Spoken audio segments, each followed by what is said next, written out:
welcome to Flexpo Business 2020. I'm Madeline Cole, the founder of the Flexpo event series, and I'm joined by Ursula Tavender, our head of content. Hi, Ursula. Hi.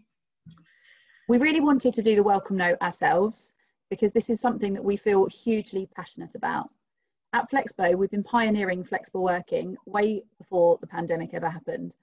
And the reason that we do that is we believe that it's the true answer to inclusivity within the workplace. So many demographics are pushed out of the workplace for various reasons. And we're not just talking about mothers or fathers or carers, we're talking about a plethora of different individuals. And we're also talking about flexible working as a need for fundamental well-being. But actually, gone are the days of 8 hours work, 8 hours rest, 8 hours play. We're over 100 years further on from that, and we're still working how we used to work, and this has got to change. So the global pandemic has forced organisations to consider forms of agile working, whether that's remote, whether that's changing hours around children being at home, or various childcare that we've cobbled together over the last 6 months. But actually, where do we go from here? What does the future look like? And how, as people leaders, can we make a real success of this and transform the workplace so it's inclusive for everybody and it really does work? We are at the start of another industrial revolution, and so to capitalise on all the opportunities that this horrendous time is giving us is the right way to go. And what I've been really, really inspired by as we've put together these 40 speakers for this conference today is that common thread of wanting to be open and share not only what they've done and what they feel, so that our audience today can be really inspired, but actually they've been so generous with wanting to share how they've made it work and the pitfalls and, you know, the challenges that they've faced and how they've overcome those, how they've engaged difficult reach demographics, and how they've tackled really difficult issues which are universally faced by organisations, no matter what sector they're in. So I believe that today is going to be a really incredible opportunity, not just to be inspired, but also to leave with a really practical set of actions that you can implement in any business, and relate the advice that you hear and the wisdom that you hear to what's relevant for your company.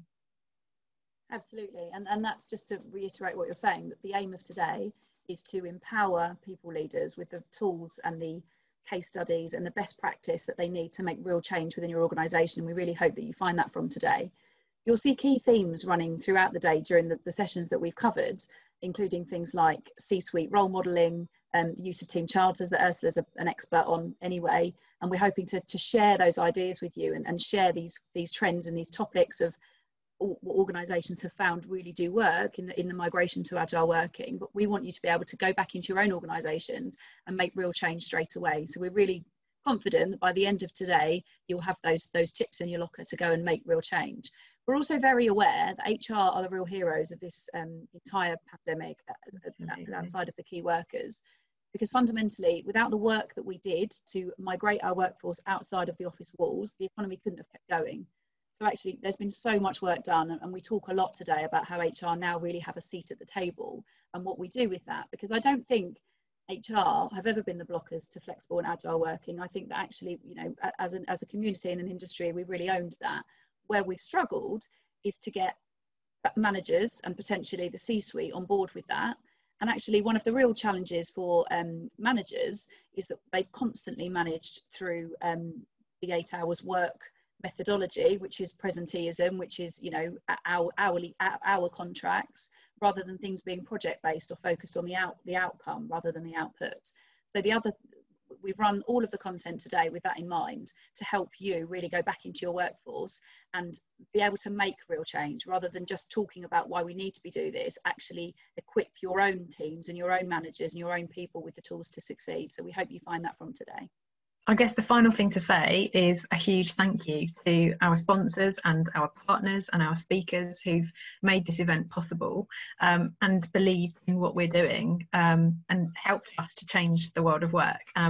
We are so excited about the impact that this event is going to have. It's been a hard time, and we're all heartbroken by the catalyst of a pandemic, and that it's taken an event of this magnitude to propel this conversation and accelerate the pace of change. But I believe that now it's about looking the future. It's about capitalising on the lessons that we've been gifted with so far and moving forward in a way which makes work better and really work for everyone. So huge thanks to our sponsors and partners for helping us to make that happen, and we hope you enjoy the day. Thank you very much. Thanks for joining us.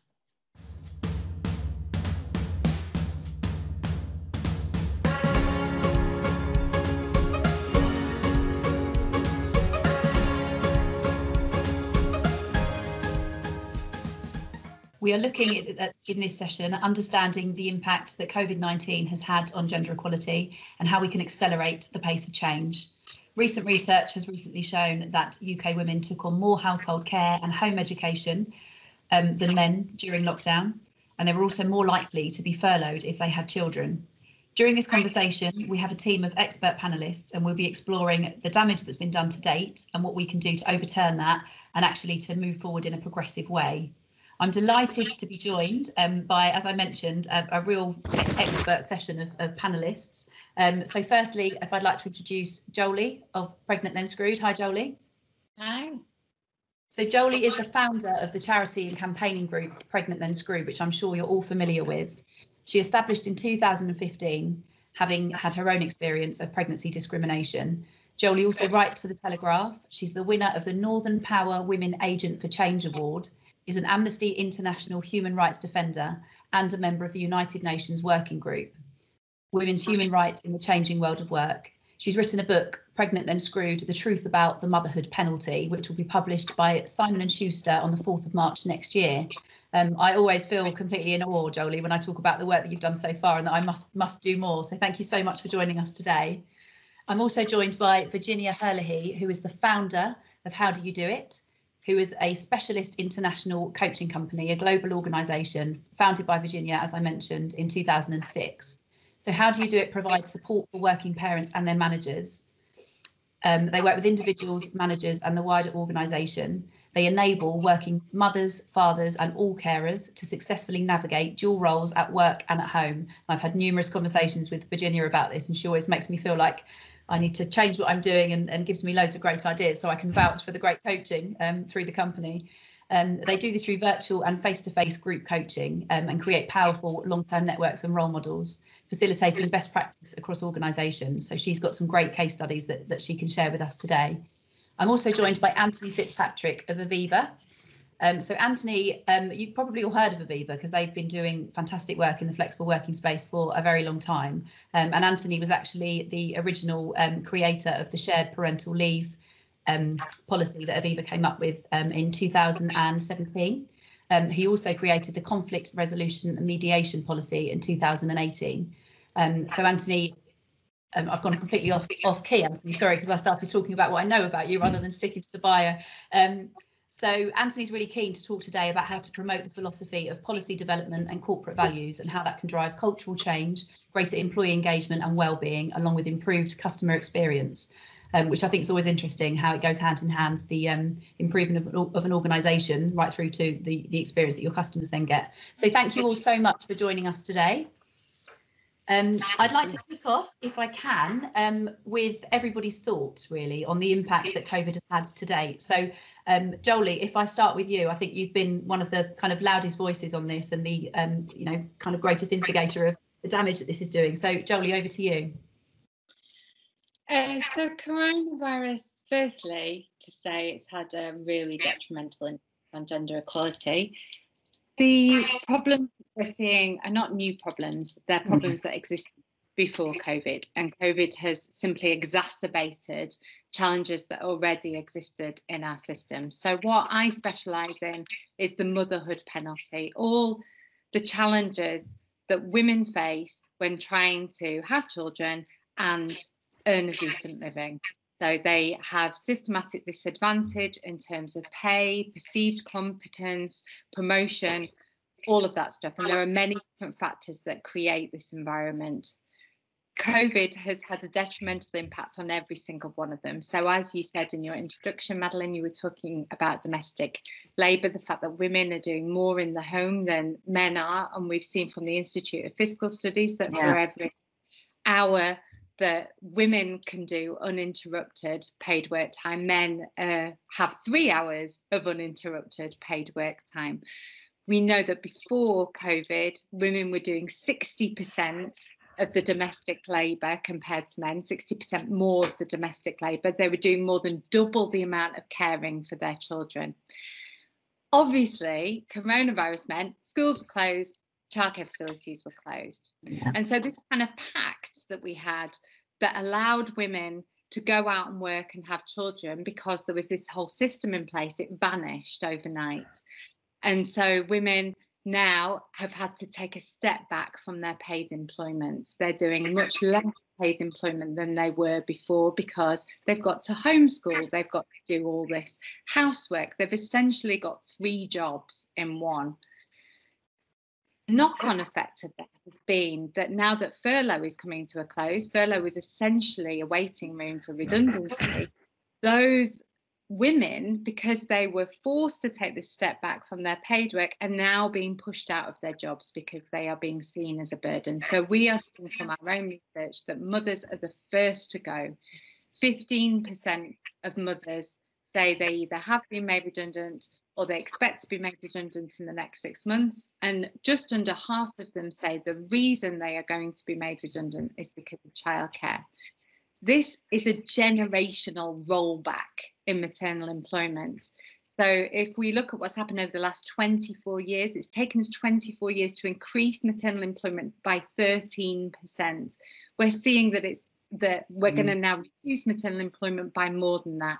And once these women are out of the workforce, it's very difficult to get them back in, because mothers have very specific challenges compared to other types of workers. They need childcare in place, and we have the second most expensive childcare system in the world in the UK, and they need part-time and flexible working, and we know that only 14% of jobs are advertised as flexible. So getting them back in once they're out is very, very difficult. So it's very frightening what is happening at the moment, and we're seeing complete inertia from the government on this issue. It has been raised repeatedly in Parliament, and Boris Johnson's response has been, well, we expect employers to be understanding, as if, you know, all employers are this sort of moral barometer of goodness, and that all they care about is their employees. What they care about at the moment is the fact that they are hemorrhaging money. They're desperately trying to keep their business afloat. And if they see that a member of staff is a problem, inevitably they are going to push them out of the workforce. It's the government's responsibility to step in and smooth over that problem, but they're doing nothing, absolutely nothing at all. Thank you, Jolie. Yeah, I just want to add to a few things you've said there, Jolie. I mean, I think you're absolutely right that what's happening at the moment has always been happening in terms of the things that you're talking about. I mean, women have always have been up until now behind. They're behind at work because they have less senior positions, are less well paid. And they're behind at home because they're doing far more on the unpaid and caring work. And up until now, they've been associated, or women with children have very much been associated with they're the people who do flexible work. And certainly anecdotally in the programs that we run, as well as mentioning the research, but you've already mentioned that, Jolie, we are finding even during the COVID period when things are very intense for people, and actually organisations are coming to us saying we really need to help our parents, which is a great thing. Who do we have on the calls? 80% of them are women. There's only a small percentage of men who are attending those calls. And when we hear anecdotally from those women, they are the ones who are picking up on more of the home learning. And that's giving them another rod to beat their own back with, because they don't think they're doing a good enough job of being a teacher either, when they're actually not a teacher. So it's a combination of a very difficult set of circumstances. I think the ray of light, and I like to try to be an optimist on this, because I do see some organisations doing some really good things, yours included, Anthony. But the silver lining here is that an enabler, and you've mentioned it, Jolie, of flexible work, of gender equality, is flexible work. And for the first time, men have had to take flexible work in large numbers. And what's positive about that, though we're also hearing, is that they've taken to that very positively, and are wanting that. And as we were talking before this call, Anthony, about the fact that many organisations are finding people want to keep a combination of that, men and women. And as we do more of that, I think there's an opportunity here for organisations and individuals to shift the dial and say, we don't have to go back to that. Men and women can continue to do this. And as men and women continue to do this, that at least can also have a positive impact on what we're doing around gender equality. So I do think there's some light on the horizon from that perspective. Anthony? I agree. Yeah, I agree, Virginia. And I think if there was anything that's positive that would have come out of kind of the past 6 months, I think societally the narrative's changed, because the whole concept of how we work, where we work, when we work has been completely thrown in the air. Yes. And if people, I think, I don't, maybe none of us on the call would have thought in September 2020 we'd be talking about smarter working, flexible working, how that's had an impact. I think that's really forced the agenda, it's forced the narrative. So I think if anything good has come out of that, it's really now challenged those preconceptions around this can't work, where we've proved that actually smarter working, more flexible working can work. You know, a lot of organisations, ours included, have continued to keep our service to the customer completely static throughout the lockdown. So I think it's kind of enabled us to kind of engage with our people, I think, and to understand what it is they need and what it is they want kind of in that employment contract going forward. So I think, yeah, it's been a really difficult time. You know, all the challenges of trying to balance home life, work life, homeschooling, all that. I mean, it's been a really tough time, but I'm confident in terms of, I think it's really pushed the narrative to probably far ahead, I think, of where we ever thought we would get to. And it's now, I think, about keeping the momentum, Madeline, really, of how we kind of keep this on the agenda. Yeah, no, absolutely. And interesting, Anthony, you were saying earlier that Aviva haven't furloughed anybody. How have your, I was just going to ask, in terms of your kind of working parents, how have Aviva supported your working parents? Yeah, so I mean, we made a strategic decision that we wouldn't furlough any of our employees.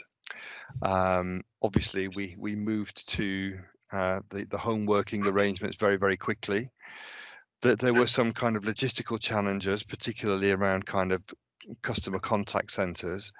But, you know, it was kind of making that investment in our people around giving them the tech they needed, giving them the IT equipment that they needed. So kind of taking those parts of that whole thing around anxiety, around how will I do my job? How can I perform in my job? So kind of taking that away. The other thing that we kind of said was we understood, and I think, Jodie, goes back to what you were saying in terms of the whole thing around balancing all these different priorities, some of which were all colliding at the same time. So we said, look, you know, we understood it was a very, very difficult situation, and we took a flexible approach to say, look, try and do the hours that you can. We understand that there'll be times when you can't, and we've just kind of tried to manage that on a more local basis.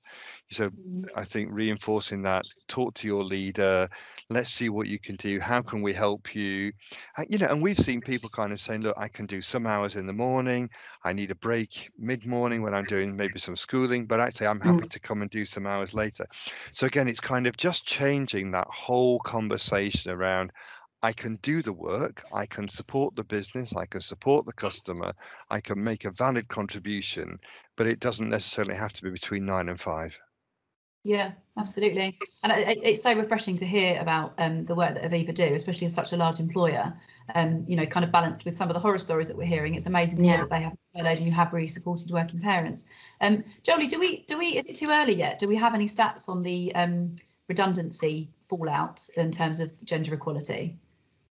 We don't have the exact stats. We expect them to be published within the next couple of months that will run up to June, and they will break down maternal redundancy, paternal redundancy, as well as the different genders and how that split is. But we have seen research now from the Institute of Fiscal Studies, from the Systems Advice Bureau, and from Pregnant and Screwed that is showing that parents, particularly mothers, are much more likely to be pushed out of the workforce. The Institute of Fiscal Studies said that mothers are 50% more likely to be pushed out of the workforce than fathers. Our own research was showing 15% of mothers going to be pushed out, and the Citizens Advice Bureau showed that parents with children under the age of 18 are 3 times more likely to be pushed out of the workforce than all other types of workers. So this is a serious problem. It's not just a problem for parents, it's a problem for disabled people, it's a problem for Black and ethnic minority people as well. If you have any, you know, if you're not a white, middle class, childless woman or man, you can be affected negatively by this virus, and you're much more likely to be pushed out of your job, unfortunately. Yeah, and you're at risk. It's so sad to hear that. And what I have to ask, what's everybody's thoughts on the government cancelling the gender pay gap reporting this year? What sort of message do you think that sends? Johnny's desperate. I mean, it's just the worst time to be cancelling gender pay gap reporting, because this is the time when we need to be monitoring exactly what's going on so that we can create policy around this problem.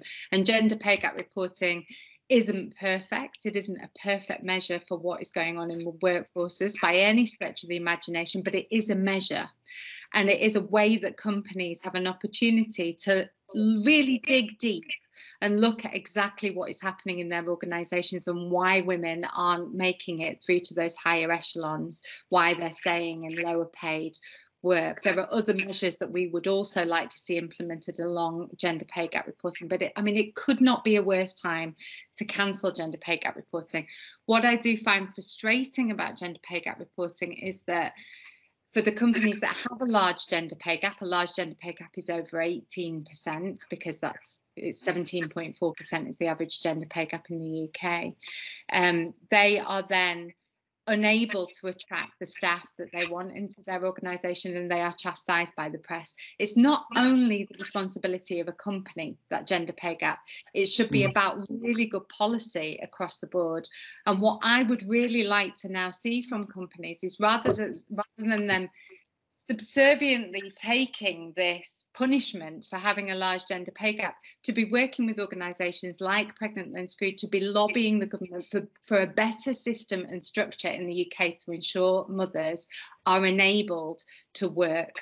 And I'm talking about childcare, I'm talking about paternity leave, I'm talking about flexible working legislation. Why companies are not joining forces with us to campaign and lobby the government to do something to change the system is beyond me. Instead, they're publishing these gender pay gap statistics and then, you know, trying to work internally to make things happen for mothers. But it's about a whole system. It's not just about individual companies. Yeah, can I add to that, Jolie, in terms of some learnings, I think, because I've mentioned that we operate over a number of jurisdictions, and one of them is obviously UK, but we also operate in Australia. And one of the things I think they do very well, in fact, they're world leading in this, and I think the UK could learn a lot from this, is they have a body called the Workplace Gender Equality Agency. And it is, so it's a government organisation, but it's an organisation that all leading employers want to be an accredited employer of choice for. And over the last 5 years, it's measured a whole range of statistics to do with gender. I also wear another hat, so I'm part of a group called Chief Executive Women here with senior female leaders in the country, and we're women leaders enabling women leaders. And we often work with WGEA, exactly as you're saying, to lobby on certain issues that are really important, like childcare is one of the ones at the moment. But going back to WGEA, what they do really well is they've had this 5 years of measuring this data, and all organisations have to put in their data. And then the criteria for being an accredited member and employer of choice continue to increase. They don't just stay static. You have to do more each year to be considered progressive on gender equality. Now that gets a lot of people's attention, and it gets a lot of potential employees in the market, it gets their attention, and people can be called to account. So it's very easy for that to be seen. And one of the things I'm personally very excited about is because they've tracked this data over the last 5 years, they have now been able to prove, using an economics group as well, a causal link between an increase in women in more senior positions and the market share value of a company, to the tune of like millions and millions.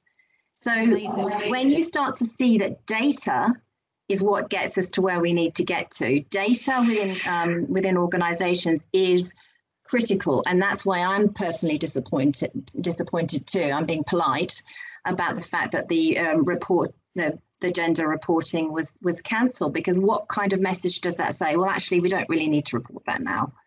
And yet we absolutely need to report that now. And in organizations, I'm tired of people giving me opinions about the fact that actually, I think we're pretty good, versus data that proves that they are.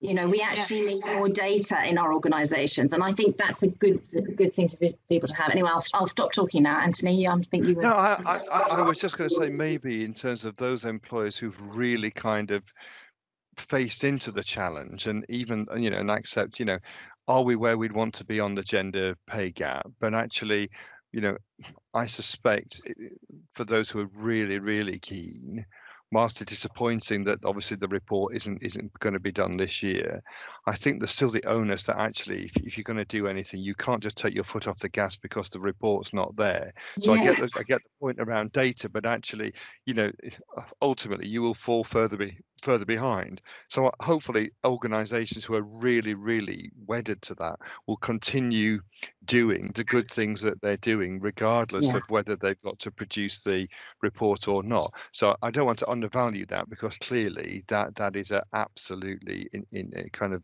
integral part of what we want to see, and that data, as you say, does hold you to account. But I would hope that kind of employers will continue to think that we've got to continue on that journey. We can't just take our foot off the gas for 1 year, because that won't solve anything. I think you're right, and I think the good ones do. I mean, and most of the clients we're working with do. That's probably the reason we're working with them, because they're already progressive like that. I think it's just the message it sends to people outside of that is it's an excuse to put it on the back burner, and we don't need any other excuses for that. So I totally agree. The good ones, I think, will be doing it anyway, Anthony. And I know we talked about recruitment and retention and how we're attracting people, and actually, this could be quite a defining moment where those who have taken their foot off the gas, and the gap does start to increase even more. It highlights the ones who've got really good strategic behaviours that are absolutely hardwired into what they do and how they want to tackle that. So maybe that will help in terms of saying, actually, this is a really good employer, because we know that they continue to do that work even when they didn't have to do the report. To do it. Yeah, absolutely. Jolie, can I just bring you in? I think you wanted to add something then. Aviva obviously do some great work, but I do think, I'm afraid to say from my experience, I don't sit on the positive side. Sadly, I hear all the negative stories. And I personally feel that there are more companies that don't care about this than do care about this. And if we have a government that's going to send out a message that gender pay gap reporting is not important, that's going to have an even further negative impact on the way companies treat gender equality. And they've got to do work. It's not going to happen miraculously. They've got to do the thinking, they've got to understand the problem, and we find that many companies really don't understand the problem, and they've got to spend resources and time trying to unpick those challenges and how they can ensure women want to work for their company and can filter through to the top. We've seen so many incidences of diversity and inclusion managers losing their jobs during this crisis, because diversity and inclusion just isn't important anymore when you're in a crisis. Employers revert to conventional ways of working where the bottom line is king, and all the other fluffy stuff, as they see it as, just disappears. We've seen HR companies offering webinars, seminars, where they can talk employers through how they reduce their expenditure by changing employment contracts.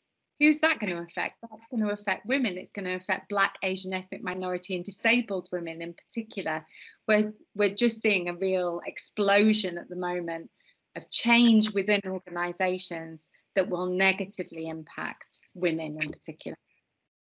I think it's so interesting that we've got such different kind of, and probably every single aspect of what's happening, because obviously, Jolie, with your helpline, you hear the absolute worst of what's going on, and probably very real stories and very human stories. It must be quite emotional actually being part of your organisation, apparently. Virginia, obviously you do as well, because you have the the organisation side of it and some great best practice, but equally you're speaking to people and kind of living and breathing the parents that are trying to homeschool and manage what they're doing. That's and right. etc. And Anthony, you've done such amazing work with Aviva that actually you're one of the few organisations that can put their hand on the heart and say, this isn't going to have an impact on our equality and gender, because we've supported our people and we've done some great practice. So I'd really like to move us all on a bit to talk about, it's interesting as well, actually, that we're talking about how much responsibility organisations should have and how much onus should be on the government. And I think we've all agreed that organisations need to care about this, but we need more support from the government. What I'd really like to do is move us forward, and I think you can all contribute to this, to talk about what organisations can be doing, not just in terms of COVID now, but also, Anthony, we touched earlier on about future proofing. So what can we do to improve the damage that's been done in the organisations that have suffered damage in terms of gender and the women really that have suffered, but also how do we future proof, and how do we not let this happen again? Yeah, and I think for me, that's where you kind of take your corporate values and your corporate philosophy, and in terms of then how can your employees see that you're living those values that are so important to you as an organization. And I think, as we said earlier, if we thought in September 2020 we'd be really starting to think about how we work in a different way, I don't think any of us probably around the table thought we would be at this juncture where we are today.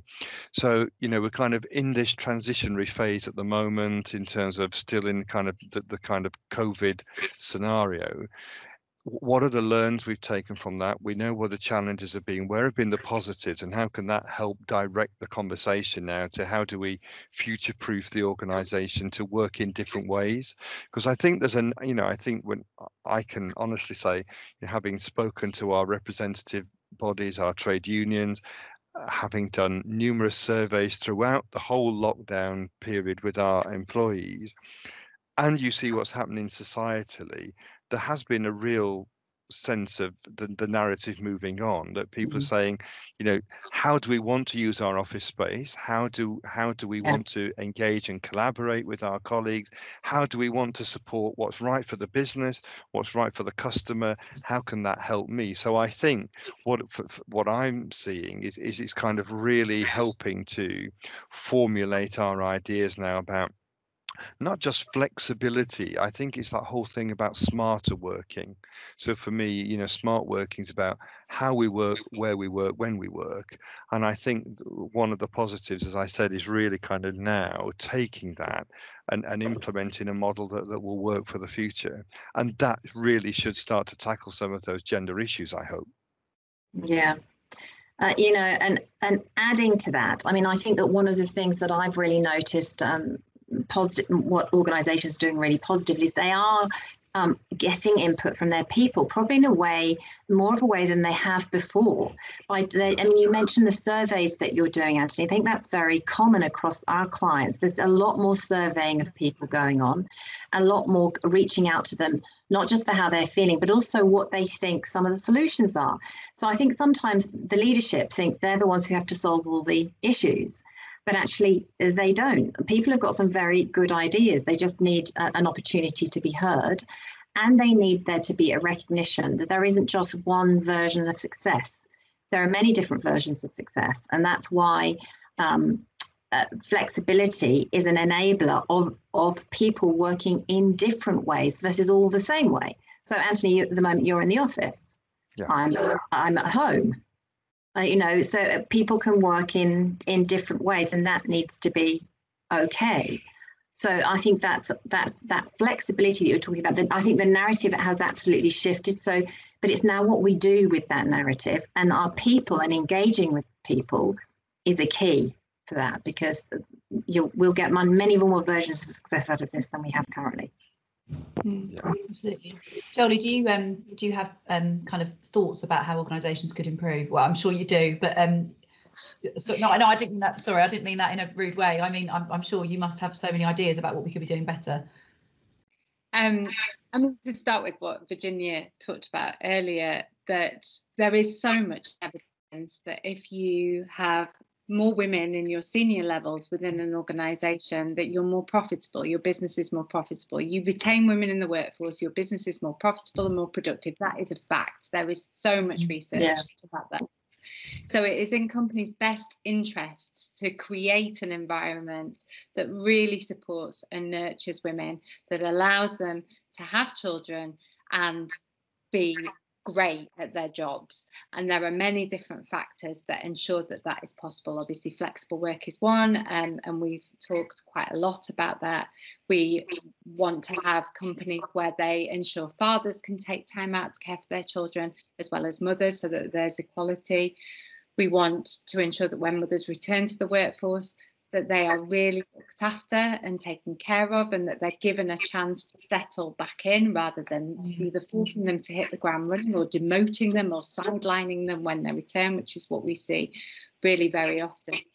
Again, what Virginia touched on, and Anthony, about really engaging your workforce in what needs to change, we see really positive impacts from that. A bottom-up structure whereby you create women's groups, you give them a budget, you give them time and opportunity to have conversations about what needs to change, and you give them a direct line to the CEO so that they can say, this is what we need in order to stay in these jobs, and these are the problems that we're facing as we progress through the organisation.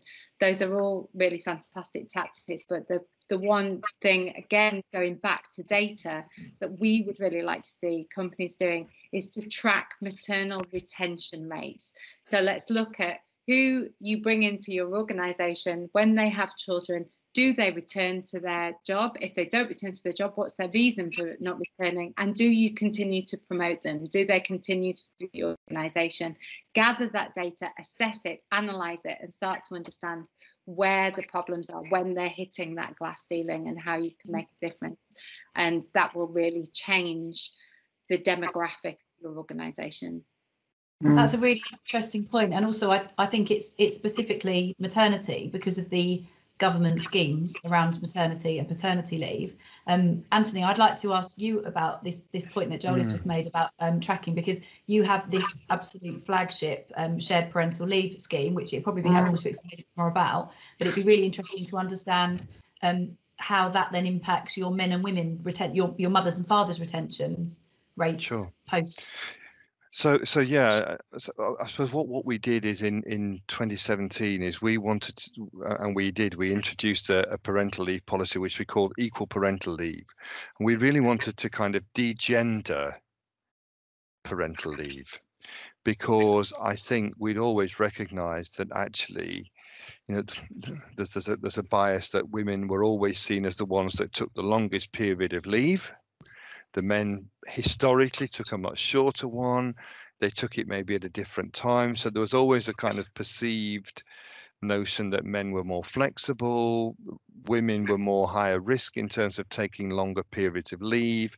And the leave that they took was kind of quite defined in the period when they took it. So actually what we said is we took gender out of that, which hopefully started to de-risk the situation, to kind of say, actually, it's irrelevant what your gender is. This is all about actually taking the leave. So there was the well-being piece around, actually, it's just good for you and the family to have that time when you've got a newborn child. And that's just the right thing to do. But I think, again, what we wanted to really try and do is just take that whole thing around gender. Now, I think what we have seen, and Jodie, you made some interesting observations there around tracking and retention. I mean, what we've seen is fantastic levels of retention around people taking that leave. And if you look at the amount of leave, we've got a lot of men. It's 50-50 now who've taken leave since we introduced the policy. So I think what that shows is men do want to be involved.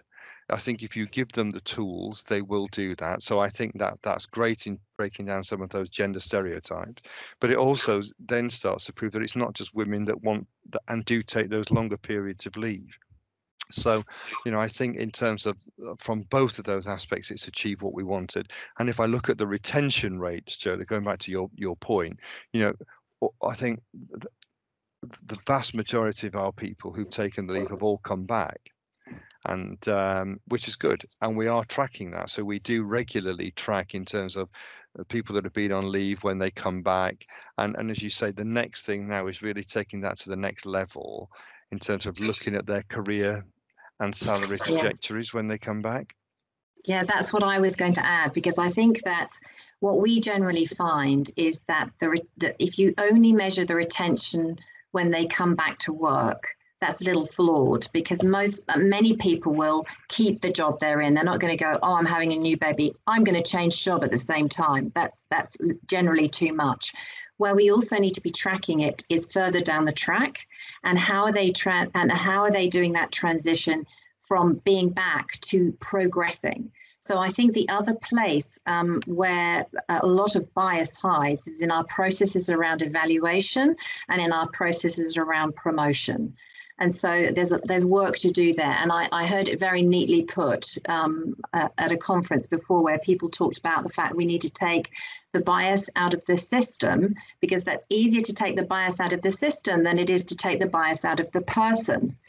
And this is very true. Everybody's biased. We're all biased in one way or another. So we need to be looking at our processes and putting them under a tooth comb, and really just under a microscope even, and really looking at, are we doing those fairly?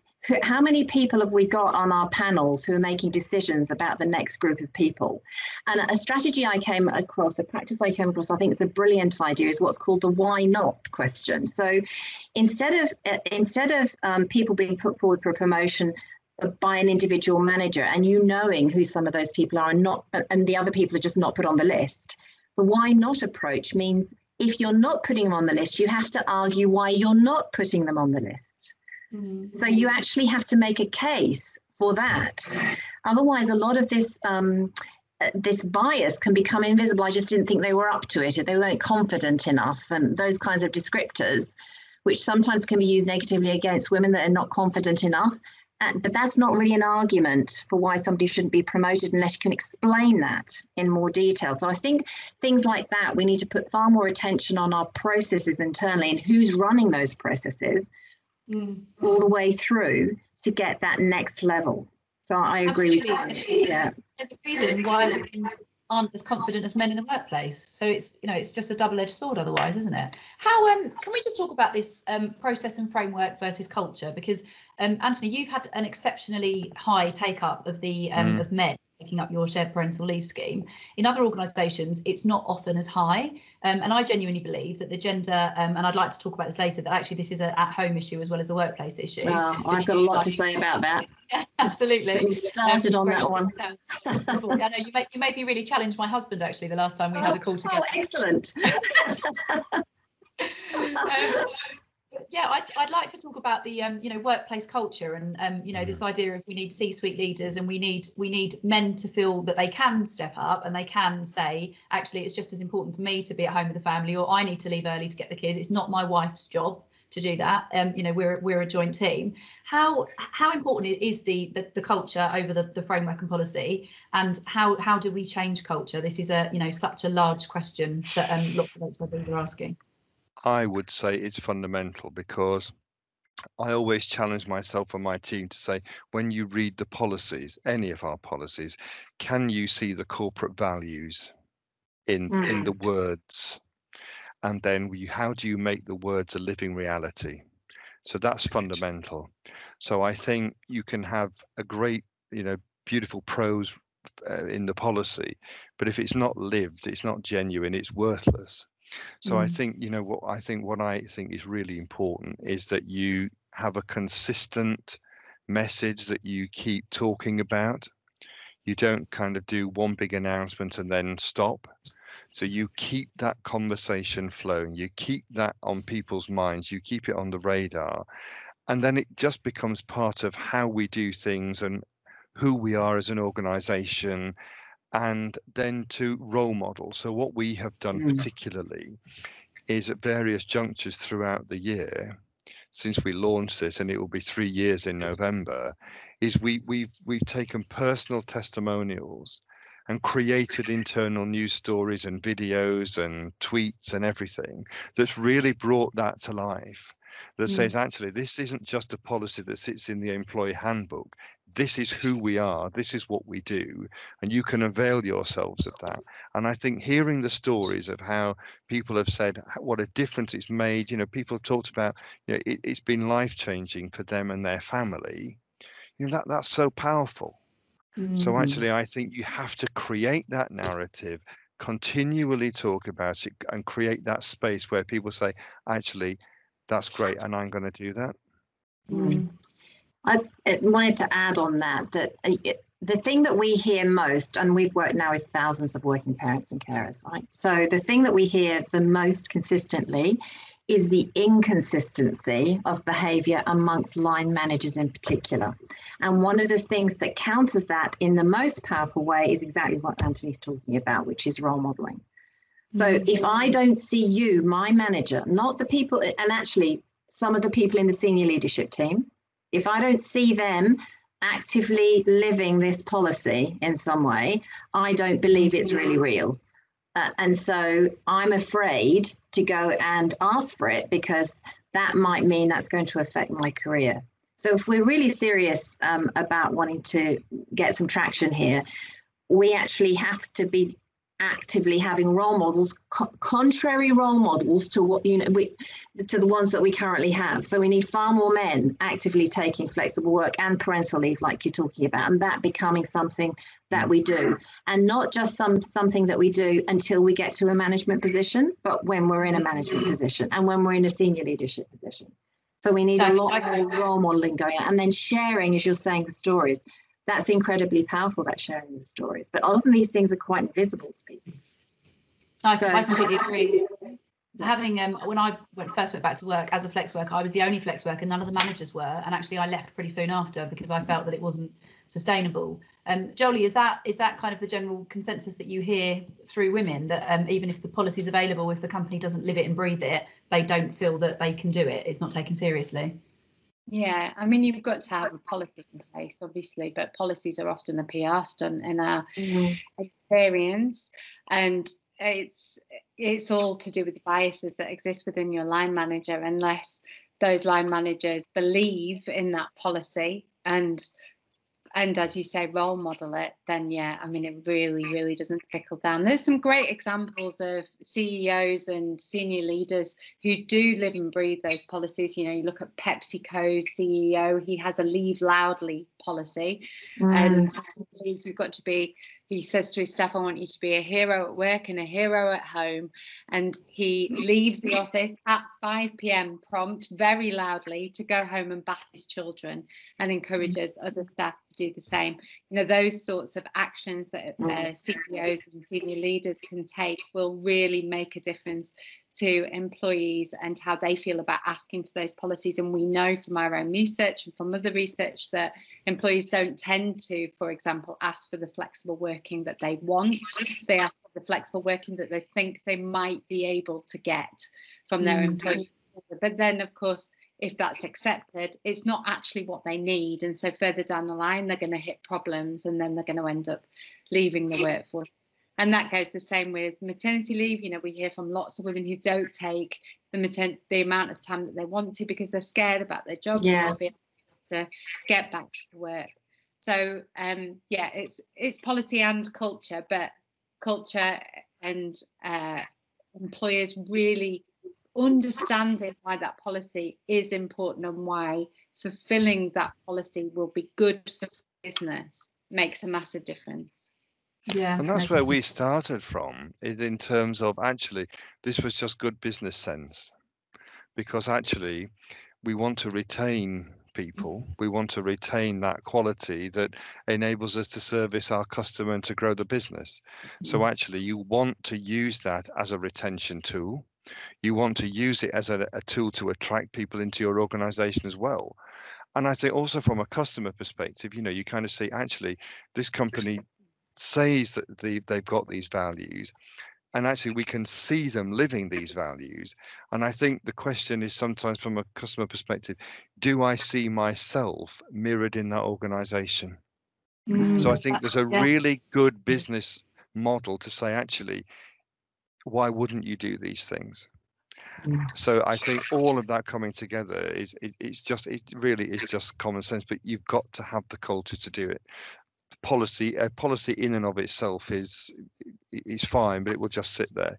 You've got to bring that to life. And I think, Julie, going back to your point, I think, you know, I've seen, you know, in other organizations that sometimes you kind of find the very top level are very bought into that, but then you get to a certain level of kind of more middle management level where it becomes a bit more tricky in terms of how do we resource that, how do we make this work. So I think you've got to continue right through the organization to kind of work with leaders to help them understand how they can do that. That actually that's fine.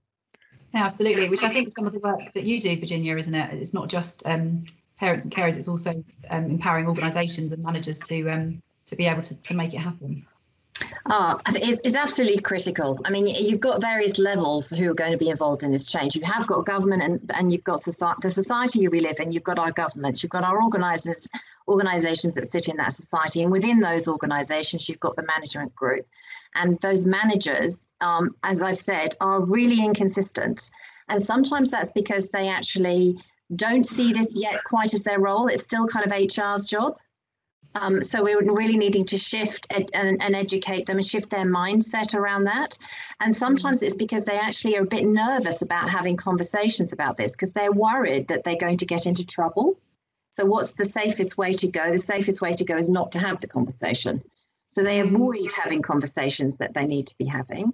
And then that creates more of an issue because as the individual, if an individual is feeling vulnerable already, because say they're about to go on parental leave, and their manager hasn't come to have the conversation with them about it, and they aren't going back the other way, then all sorts of assumptions can be made at that point. So the skilling up to support managers who actually have got quite a tough job on their hands right now, because they're trying to look after how you manage a remote team and manage these kinds of transitions and do more to connect in with people because they're struggling in terms of their own mental well-being probably, and they're all stretched by that. They've got a lot to do, and so I think sometimes they don't get enough support on the how here. How do I have that kind of conversation?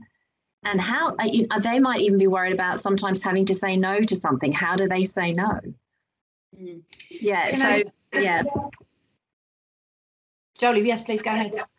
Just on what Virginia says, which is interesting, we come across this a lot. And coming back to the women that may be watching this, the mothers that may be watching this, this does happen very commonly. Employers, managers struggle, they panic. Somebody says they're pregnant, they think, lawsuit, or they think, pregnant woman, I don't know how to deal with this. God, we're talking about like breasts and babies growing. I don't understand. So they back away and stop, and the communication breaks down, and the woman thinks, oh right, I'm being pushed out, they don't want to talk to me anymore, they don't want to promote me anymore, they don't want to include me in these conversations, and it deteriorates, the communication deteriorates, the relationship deteriorates. So what we say to women is try, if you feel able to say to your manager, can we have a chat, and sit down and say, this is how I feel like these are my concerns, these are my worries, and I feel like you're not interested and you don't want to support me. And often that conversation will just break the glass wall that's built up between the two of you, and will really ease the conversations in the future. And it will, you know the law and you know your rights, and you make that very clear in that conversation, again, employers go, oh okay, right, and they start to back off, and you can really smooth over any challenges that have occurred. So try and take that mantle if you can. Yeah, one of the most powerful things that we've done is when we're doing our parental transition coaching, in one of the sessions we sit down with the person who's returning and their manager, because sometimes they're both a little nervous about having that conversation, and they need help. They need a facilitator whose role is to bring them together and make sure both positions are heard. And they're just so helpful, because then you sort of set off something that then people can continue after that point, because they've had that first breakthrough and they've had a bit more help just to get that started. So it's very, very good to do that. Absolutely. And that, I think, Madeline, is one of the reasons as well, kind of in a broader context, why we introduced a conflict resolution and mediation policy, because actually, you can triage situations quite quickly. And actually, if you go into a formal grievance procedure, you're already at quite a polemic situation. Yeah. I'm here, my leader's there. I've got to get then someone in who's going to hear the case and is going to make a judgment call on who was right and who was wrong. So actually, if you kind of break that down into, this is about having an adult to adult conversation, that you can create a safe space where people can say, this is how I'm feeling and why. I can understand why that person's feeling the way they are. They can understand why I'm making those judgment calls. So actually, if you can create that safe space through a kind of triage of understanding firstly what the issue is, then a kind of more facilitated led conversation, which may lead into maybe a more formal mediation. But my experience here at Aviva is that the vast majority of our cases now are all being settled in that facilitated conversation. Right. So it's just about creating that safe space. I think, as you were saying, in terms of, if you can do that, create that space for people to feel comfortable to have those conversations. And it may be that we aren't always going to agree, but we understand on the points that we disagree and what are the points that we do agree on, and how can you work around that. That's invaluable to the kind of whole philosophy of the employment contract, the psychological contract with the employee and the employer. And I think that's the question. How often does that then resolve it without it having to go any further? Because that's the dream, isn't it? No employee or employer wants to take something to court if it can possibly be avoided. I think that's really interesting. So you're not going to be surprised, Maddy. I have to jump in and say that this here, because we also need that in our homes, Anthony. We actually need to be having better conversations about things like gender equality in our own homes. And just like we avoid those conversations at work, and we do have really good visibility of this because we're working with parents a lot and carers, and they are not happy with how it's happening, but they are not doing what they need to do to have those conversations in their own households. And that is meaning that they can't possibly get to gender parity at work because they have not got anywhere near gender parity in their own home. And part of that absolutely is societal and all the expectations it puts on people and all the judgments people have. And they're very free with their comments around what kind of mother you are or what kind of father you are, how you're supposed to be. But it also does come down to you taking some personal responsibility and having a look at what's going on in your own household and saying, is this okay with me? And what we're very clear about here is there's no judgment from us here on what you do. What you do is up to you, as long as you're comfortable with it. But if you're not comfortable with it and you're sitting with that, you're colluding with the issue here. And our experience is this, the default position, unless previously negotiated, is that all roads on caring and household work lead to mums. This is what they tell us. And they're not necessarily happy with that. But at the same time, they're also kind of thinking it's their job. And how do we get that sense? Because of their language. So they'll often say things like, my partner's very good. My partner's very good. He's very helpful. He's a great support. And if you unpack that language, and I know we've had this conversation before, Maddy, but if you unpack that language, where they get to is they've somehow taken that on, that it is their job to do that. And it's almost a subconscious belief. And we kind of wake them up to the fact that actually that's probably come from society or someone else who might have that belief about what they're supposed to do. And they can make up their own mind now.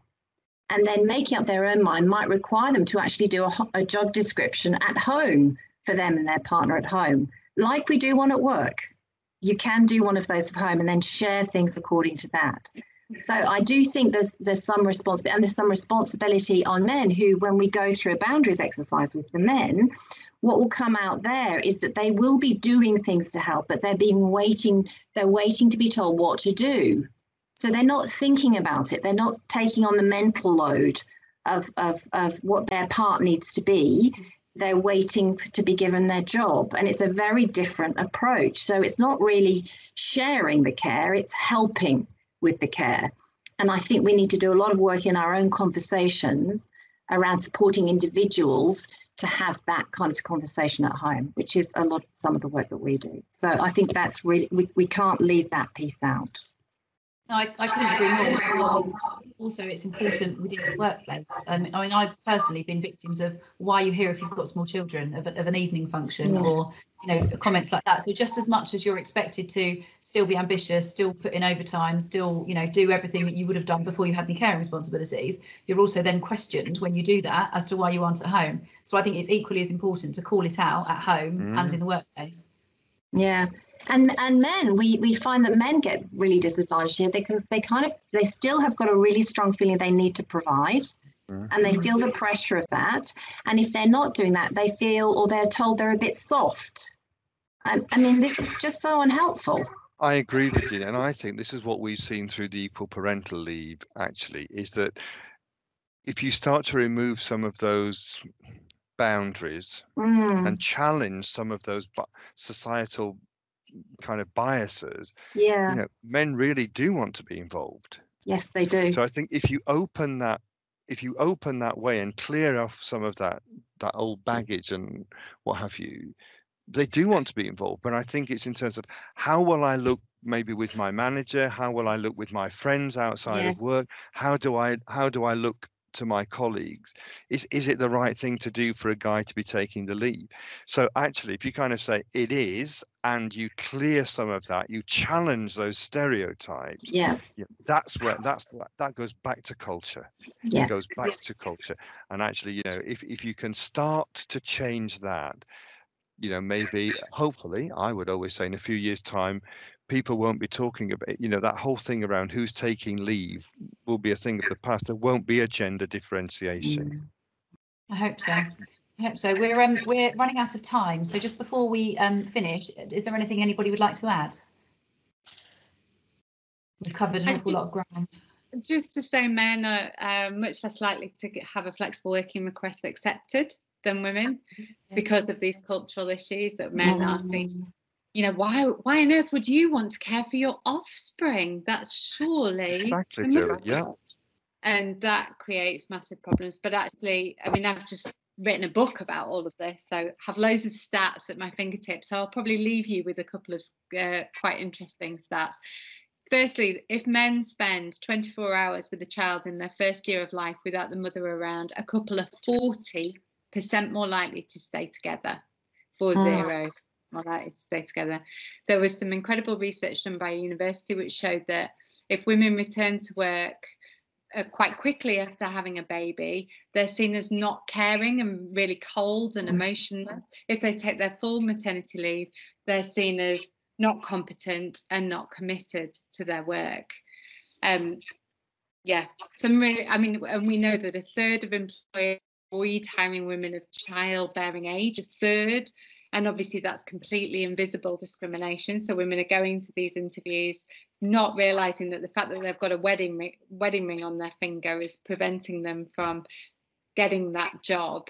And it's a massive contributor to the gender pay gap. But these are, I mean, it's a massively complex issue, is the motherhood penalty. There are so many differences, but companies like Aviva, there are some other great companies as well that are doing what they can to fix this problem. We need to disseminate that information as much as we can and show the business case so that businesses, policymakers start to really up their game and see that this is good for the economy, it's good for families, it's good for business if we fix the problem, and it will reduce child poverty. Children are not poor by themselves, they're poor because their mothers are poor. So this is all about creating a happier, more prosperous country. Yeah, I agree, and I think it's just, I think large organisations, but organisations really of any size, I think shouldn't underestimate what a difference they can make. Firstly, to the lives of their employees, their wider families, but also in terms of how that can contribute to a societal shift in the change of that. So actually, I think, as you were saying there, Jodie, in terms of actually how do you then start to change that wider societal narrative on some of these questions and really start to challenge and push the boundaries on some of that. And I think it's through that we will start to see effective and lasting change. And my final word really is that I think this change is going to happen at 4 different levels. It is going to happen at this. We need to see change at the societal and government level. We need to see organisations like Aviva stepping up, regardless of what the government is doing, going, you know what, we're going to have good policies anyway. And we need managers doing their part, because they're the ones who help this happen in practice. And then we need individuals stepping up. And the question that individuals need to ask is one of our favourite questions, obviously, as coaches, is what, if anything, can I do about this? Because there's always something somebody can do. And as you do something, you influence the people around you, and then they influence the people around you, and that's how it happens. So I think there's a responsibility of what, if anything, can I do at all those levels? And that's probably why my business is called How Do You Do It? Yeah, absolutely.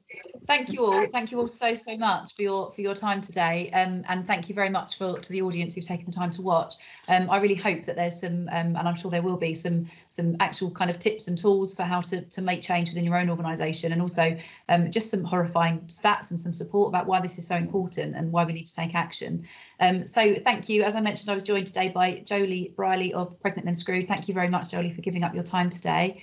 Anthony Fitzpatrick, who is I have to read your title, Anthony, because it's very long, is the Head of Colleague Experience and Employment Policy at Aviva. So thank you so much, Anthony, for sharing the best practice that you have today. And Virginia Hurley, the founder of How Do You Do It? Thank you, Virginia. You've imparted loads of wisdom there as well about what we can do as individuals and as organisations. So thank you all very much, and we'll see you on the next session. Thank you. Thank you. Thank you.